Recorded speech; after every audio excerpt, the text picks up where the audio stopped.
क्योंकि महिमा सिंह जी के समर्थन में पक्ष में एक लहर चल रही है, इसलिए स्वतंत्र उम्मीदवार का कोई औचित्य नहीं रहता। सिंह जी आज मोहन सिंह जी नामांकन उठाए हुए हैं, किस तरह देखो आप? महिमा सिंह जी राजसमंद का विकास करने में सक्षम प्रत्याशी है और जीती हुई कैंडिडेट मानता हूँ, इसलिए वो सब मत अब एक तरफा आएंगे और निश्चित ही पार्टी की जो जीत का जो अंतर है वो बढ़ेगा। मोहन सिंह जी आज नामांकन उठाया है, आप इसको कितना प्रभावी मानता है, क्या इफेक्ट इसका रहे? लोकसभा चुनाव को लेकर अलग अलग जगहों पर जहां राजनीतिक पार्टियां प्रत्याशी और फील्ड में जमे हुए हैं, डटे हुए हैं, अपने समर्थन में वोट मांग रहे हैं, और इसी बीच में राजसमंद लोकसभा में राजसमंद जिला मुख्यालय से एक खबर सामने आ रही है जहां पर प्रत्याशी ने अपना नामांकन वापस उठा लिया है। उनसे जानते हैं। हमारे साथ में मोहन सिंह जी हैं। मोहन सिंह जी, आपने नामांकन उठाया, पहले तो नामांकन भरा और आज उठाया, क्या कुछ किसके समर्थन में उठाया? ये नामांकन मैंने भारतीय जनता पार्टी की मेंबर ऑफ पार्लियामेंट कैंडिडेट है महिमा सिंह जी के समर्थन में उठाया हूँ, क्योंकि महिमा सिंह जी के समर्थन में पक्ष में एक लहर चल रही है, इसलिए स्वतंत्र उम्मीदवार का कोई औचित्य नहीं रह जाता है।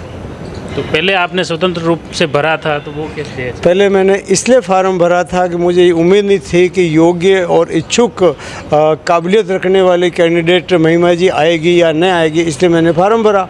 बाद में जब मुझे पता पड़ा कि मुझसे भी कई गुना विकास की दृष्टि से मोदी जी के नेतृत्व में महिमा सिंह जी राजसमंद का विकास करने में सक्षम प्रत्याशी है और जीती हुई कैंडिडेट मानता हूँ, इसलिए मैंने इनके समर्थन में नामांकन उठाया है।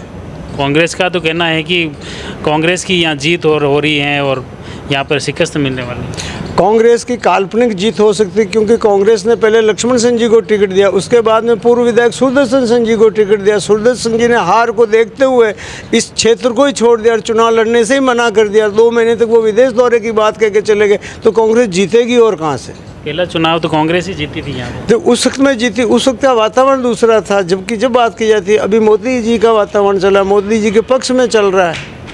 तो मोदी जी का वातावरण पे ही लोकसभा का चुनाव है राजस्थान। हाँ, अभी मोदी जी के नेतृत्व में ही माना जा रहा है। उसके अलावा ये जो मेंबर ऑफ पार्लियामेंट कैंडिडेट है महिमा सिंह जी, योग्य है, काबिल है और विकास और इस क्षेत्र को समझती है और पीढ़ी दरनी विरासत से ही वो मेवाड़ से और हमारे इस क्षेत्र से संबंध रखती है। स्वाभाविक है, हमारे घरेलू कैंडिडेट है, परिवार की कैंडिडेट है, इसलिए। कांग्रेस वाले तो कह रहे हैं बाहर ही है, वो भी राजसमंद लोकसभा से नहीं। ऐसे तो क्या, ससुराल सबका बाहर ही होता है, लेकिन पीर तो बाहर ही होता है। ससुराल में आने के बाद वो वहीं के हो जाते हैं। और कांग्रेस के कैंडिडेट तो सवाई माधोपुर से, और मेवाड़ और सवाई माधोपुर में तो रात दिन का फर्क है, सामने है, पारदर्शिता है, इसमें कोई दो राय नहीं है।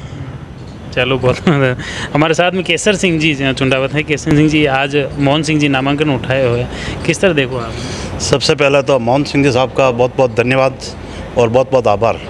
फिर आपने जिस प्रकार मेवाड़ राज परिवार के प्रति सम्मान व्यक्त किया और आपके दिल में एक ऐसी भावना लगी, निर्दलीय उम्मीदवार के रूप में भी मैं मेवाड़ राज परिवार के सामने क्यों लड़ूं। आपका उस परिवार से नाता है गहरा और आपने इसी दृष्टि को ध्यान में रखते हुए आपने अपना फॉर्म विड्रॉल किया है।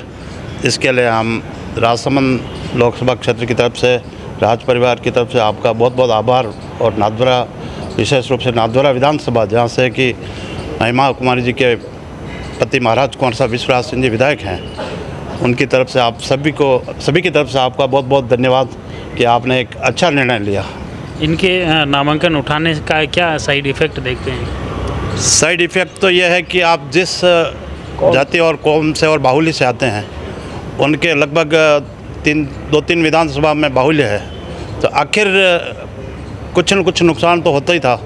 तो वो सब मत अब एक तरफा आएंगे और निश्चित ही पार्टी की जो जीत का जो अंतर है वो बढ़ेगा। पहले जैसे एक बार चुनाव में रासा सिंह जी भी रावत हैं, वो चुनाव लड़ चुके हैं, लेकिन बीजेपी के कहीं वो हारे थे, उसको आप कैसे देखते हैं? उस समय की परिस्थितियाँ अलग थी। रासा सिंह जी भी इस क्षेत्र के लिए नए थे, नई लोकसभा बनी हुई थी, भौगोलिक परिस्थितियाँ अलग अलग थी उस समय की और आज की अलग है। विशेष रूप से जो उम्मीदवार है वो भी बहुत बड़ा मायना रखते हैं, क्योंकि जिस परिवार से है और इनको, जैसा कि अभी आपने मोहन सिंह जी से सवाल किया था, बाहर ही बताने वाले, ये तो मेवाड़ है, भीम तक तो मेवाड़ है ही है। मेवाड़ वाले बाहर कैसे होते हैं? बाहर के उम्मीदवार तो वो हैं, सामने वाले कांग्रेस वाले। चलो बिल्कुल, ये मुख्य रूप से देखा कि मोहन सिंह जी ने भी यही बात दोहराई और केसर सिंह जी ने बताइए कि इस बार बाहर तो कांग्रेस के प्रत्याशी हैं और मेवाड़ राजसमंद का ही हिस्सा हैं, उसके तहत महिमा कुमारी जी को लोकल स्थानीय प्रत्याशी बता रहे हैं। हमारे साथ में कुलदीप सिंह जी हैं। कुलदीप सिंह जी, मोहन सिंह जी आज नामांकन उठाया है, आप इसको कितना प्रभावी मानता है, क्या इफेक्ट इसका रहने वाला है? मोहन सिंह जी को आपके चैनल के माध्यम से हम बहुत बहुत धन्यवाद दे रहे हैं कि इन्होंने मेवाड़ राज परिवार और राजसमंद के विकास को मद्देनज़र रखते हुए इन्होंने अपना नामांकन वापस लिया और इस लोकसभा में रावत समाज का वर्चस्व भी है और इन्होंने लिया और ये रावत समाज के काफ़ी बड़े नेता हैं और इनका मैं भीम विधानसभा क्षेत्र से ही आता हूँ, जब मेरे को काफ़ी अच्छी तरह से पता है कि इनने बहुत काम किया हुआ है, तो ये हमारे साथ आए तो बहुत भारतीय जनता पार्टी को एक बहुत ताकत मिलेगी। बहुत बहुत धन्यवाद। ये जैसे प्रत्याशी हैं, निर्दलीय के रूप में नामांकन दाखिल किया मोहन सिंह जी ने आज अपना नाम निर्देशन पत्र वापस उठा लिया है और इन्होंने महिमा कुमार जी को समर्थन दिया है।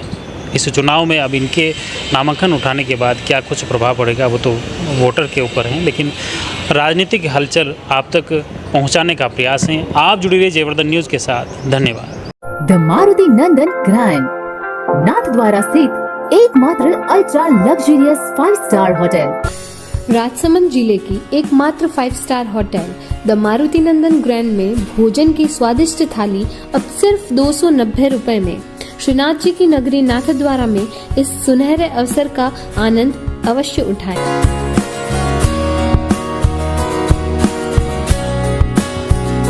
मारुति नंदन ग्रैंड, थिंक नाथद्वारा, थिंक नंदन ग्रैंड।